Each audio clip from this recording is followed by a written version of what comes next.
Hello दोस्तों, इस video के अंदर हम पढ़ते हैं एम्पियर का परिपतीय नियम। दोस्तों, एम्पियर का परिपतीय नियम पढ़ने से पहले मैंने आप लोगों को पढ़ाया है गाउस का नियम। गाउस का जो नियम था वो बंद पथ के लिए था और उस बंद पथ में दोस्तों हम चुंबकीय क्षेत्र की तीव्रता तथा विद्युत आवेश के मध्य संबंध को बताते थे उस सूत्र के माध्यम से या इस नियम के माध्यम से। और इस नियम में हम चुंबकीय क्षेत्र तथा विद्युत धारा के मध्य संबंध को बताएंगे। ठीक है, ये नियम है वो भी बंद पाश के लिए है और जो गाउस का नियम था वो भी बंद पाश के लिए, पृष्ठ के लिए था। ठीक है, अब हम इस नियम को समझने का प्रयास करते हैं। देखिए, हमारे पास में दोस्तों एक है चालक। इस चालक में विद्युत धारा जो प्रवाहित हो रही है वो है दोस्तों I। इस चालक के अंदर विद्युत धारा प्रवाहित हो रही है I। ठीक है, ये क्या आपका चालक। इस चालक में विद्युत धारा प्रवाहित हो रही है I। चालक के चारों ओर एक हम बंद पथ लेते हैं, बंद परिपथ लेते हैं, बंद पथ लेते हैं जो कि हम एम्पियर पथ भी कह सकते हैं। ठीक है, तो मान लेते हैं ये है अपना एक एम्पियर पथ। ठीक है, ये है अपना एक एम्पियर पथ। एम्पियर पथ में चुंबकीय क्षेत्र होगा दोस्तों इस प्रकार से। ठीक है, ऐसे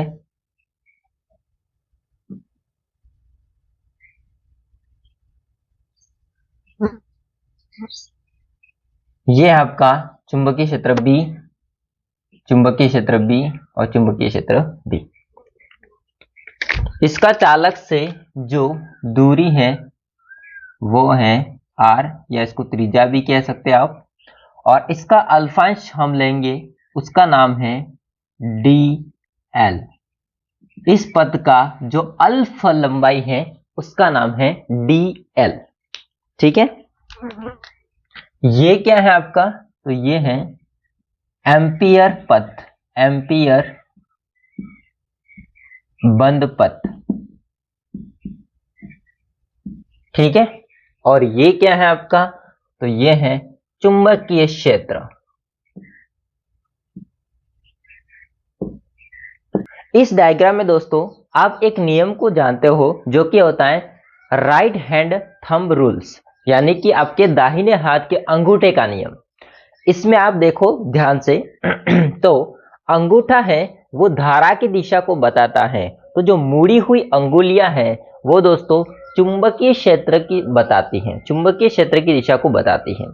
यानी कि अंगूठा है आपका धारा की दिशा को बताने वाला, तो मुड़ी हुई अंगुलियां है वो चुंबकीय क्षेत्र की दिशा को बताती हैं। ठीक है दोस्तों, ये नियम क्या कहता है समझिए आप लोग। किसी बंद परिपथ के चारों ओर, किसी बंद परिपथ के चारों ओर चुंबकीय क्षेत्र का रेखा समाकलन, चुंबकीय क्षेत्र है इसका रेखा समाकलन। ठीक है, इसको हम लोग पहले समझते हैं। देखिए,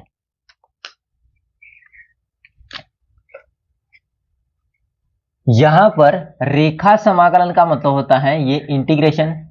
ठीक है, और इसको मैंने लगाया है क्योंकि ये बंद पाश के लिए होता है, इसलिए हम थोड़ा बीच में गोला कर देते हैं। और चुंबकीय क्षेत्र है आपका B, उसका समाकलन हम लोग करेंगे। ठीक है, B vector dot dl vector. अब देखो ध्यान से समझो, चुंबकीय क्षेत्र है, इस चुंबकीय क्षेत्र में हमने अल्फांश मान रखा है dl। ठीक है, तो इसको भी साथ में लेंगे, तो ये जो होता है ये पूरा आपका कहलाता है दोस्तों चुंबकीय क्षेत्र का, चुंबकीय क्षेत्र का रेखा समाकलन, रेखा समाकलन। इस नियम में कोई डेरिवेशन नहीं है। ठीक है, अलग से कैसे सूत्र प्रूफ होता है जैसे, इसलिए हम इसको मैं लिख के बताता हूं ये क्या है। ये जो रेखा समाकलन है दोस्तों, ये किसके बराबर होता है? तो ये दोस्तों उस परिपथ से होकर जो गुजरने वाली कुल धारा होती है उसके म्यू नॉट गुना के बराबर होता है। तो यहां पे गुजरने वाली धारा कितनी है? कुल धारा केवल आई है, तो आई लिखेंगे। लेकिन कुल धारा के लिए दोस्तों एक आपको और सूत्र मैं आपको बताता हूं, ध्यान से समझना, ठीक है। पहले हम इसको समझ लेते इस डेफिनेशन के हिसाब से, इस डायग्राम के हिसाब से। तो इसमें कुल धारा गुजरने वाली क्या है अपने पास में? आई, उसके म्यू नॉट गुना के बराबर होता है, यानी कि अपने पास में होगा म्यू नॉट और आई, इन दोनों का गुना है वो इसके बराबर है, ठीक है। तो ये क्या है अपने पास में? ये है दोस्तों कुल धारा का म्यू नॉट गुना, ठीक, ये है। अब अगर हम इस डायग्राम के हिसाब से समझे तो दोस्तों, एक दूसरा डायग्राम लेते हैं हम लोग, इस हिसाब से समझे तो मान लेते हैं ये है आपका बंद पाश। इस बंद पाश में एक से अधिक विद्युत धारा प्रवाहित हो रही है, यानी कि इस बंद पाश से दोस्तों एक हमारी विद्युत धारा जा रही है I1 और एक विद्युत धारा जा रही है I2, एक विद्युत धारा जा रही है I3, ठीक। तो फिर इस डेफिनेशन के हिसाब से सूत्र क्या होगा?